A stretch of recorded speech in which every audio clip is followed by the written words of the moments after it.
Yo, what's up guys? Chase Arevalo, and in this video we're going to be breaking down Ben Shelton versus Frances Tiafoe in the 2024 US Open Round 3.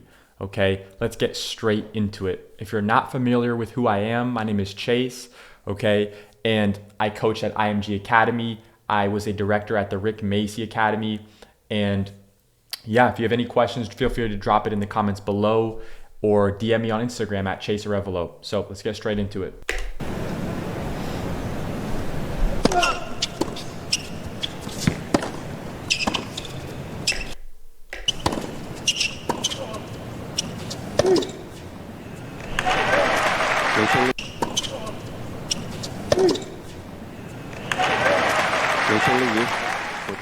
In a nutshell, Jim.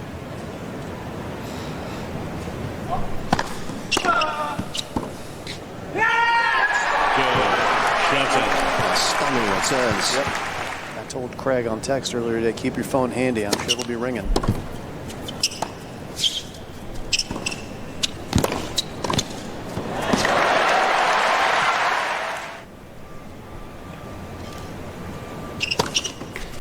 So he goes slice out wide.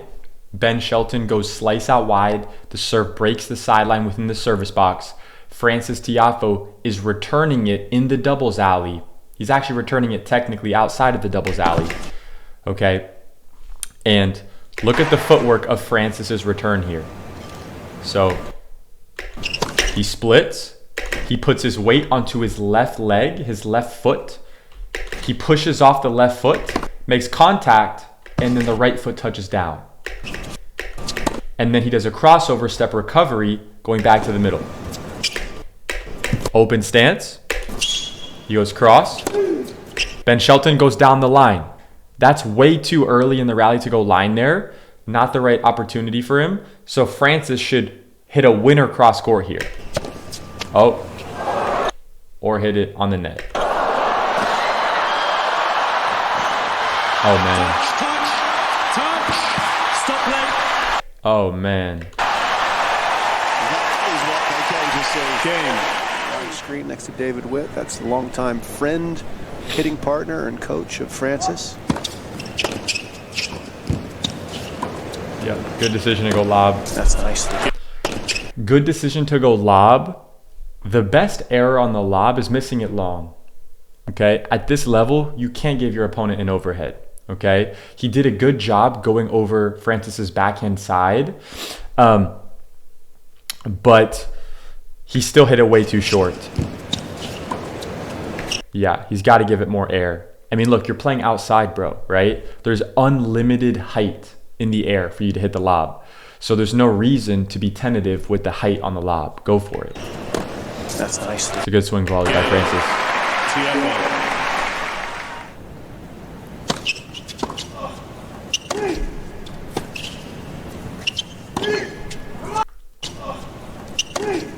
Okay, so he goes forehand cross, gets a short ball. Now, he's on his backhand side, so this is technically an inside-out forehand. Okay, now, so he has a decision. Am I going to go down the line, or am I going to go inside-out cross court? Can I hit a winner cross court? If yes, go for that. If not, you got to go down the line. So let's see if he can hit a winner cross court. He could, and that's what he did. So there's a rhyme and a reason why these pros make the decisions that they do. They're not just whacking the ball wherever they feel like it. There's a rhyme and a reason behind it. Let's continue.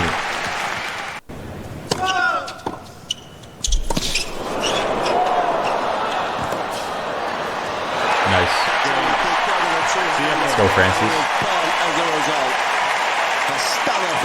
TC, no way. TC's there. Keep going to the same shot at second serve to the body forehand, or when do you make the switch? When do you try and change things up? And probably the best backhand return that Tiafoe has made all match. Great technique by TC right here.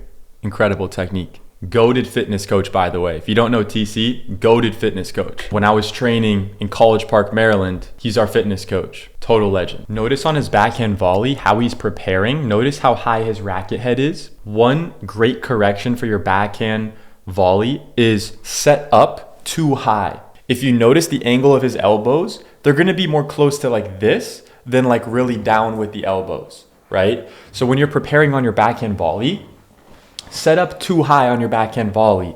It will help you clean up your stroke. Swing, guys. It's really reminiscent of Nick Kyrgios. Notice how he also stops the racket at contact and maintains this angle with the strings. He's not overdoing it, flipping the racket forward, internally rotating his shoulder. He goes a little bit at contact, but then he maintains the external rotation. Kyrgios is which is basically kind of, actually technically it's internal rotation, I guess. Yeah, it's internal rotation. I guess external rotation would be when he's going to the ball, but he maintains the internal rotation, which keeps the lean of the racket.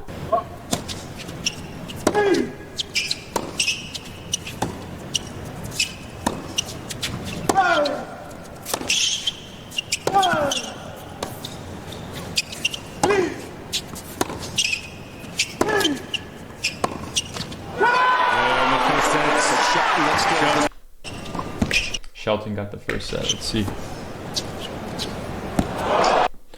So again, that's a really good shot by Ben Shelton. But if you're Francis Tiafoe, that's great, because like that's the best way to lose the point.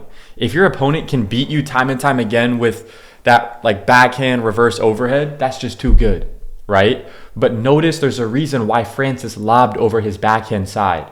Because if he doesn't execute it well and his opponent gets there, they have to beat him with a very difficult shot. So he's still playing his percentages well there. That's just a really good shot. Snaps in the crowd every now and then when he plays. It's a good pickup also. Look at the pickup from Ben Shelton here. Snaps in the crowd. Look at the pickup. He squares the racket with the ground so it's level. It's not super tilted one way or the other. Okay? And he just picks it up. The racket's on the ground and it just goes up. You're not slicing down. You're picking it up. Now and then. And notice how it's very simple. He basically lets the ball bounce off the strings and does a little pickup. That's it. A lot of players, they try to do too much, when in reality, just let the ball bounce off your strings. Plays a good point. Yeah, and it's like, dude, if you can beat me with that shot, that's just too good, right?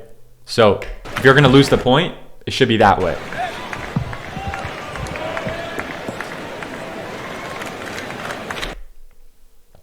So if I were feeding balls to somebody, right, and they're practicing their lob and they hit it like that, what I would recommend is to focus on going up with their elbows more when they follow through.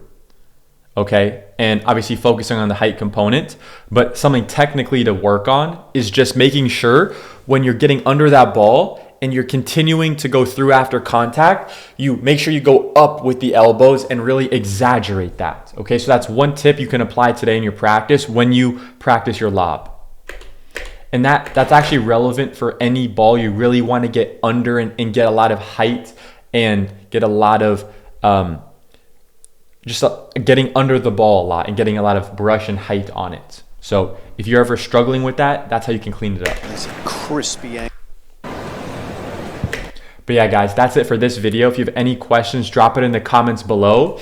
And I hope you have an amazing rest of your day. Like the video, comment on the video, subscribe, and I'll see you in the next one. Peace.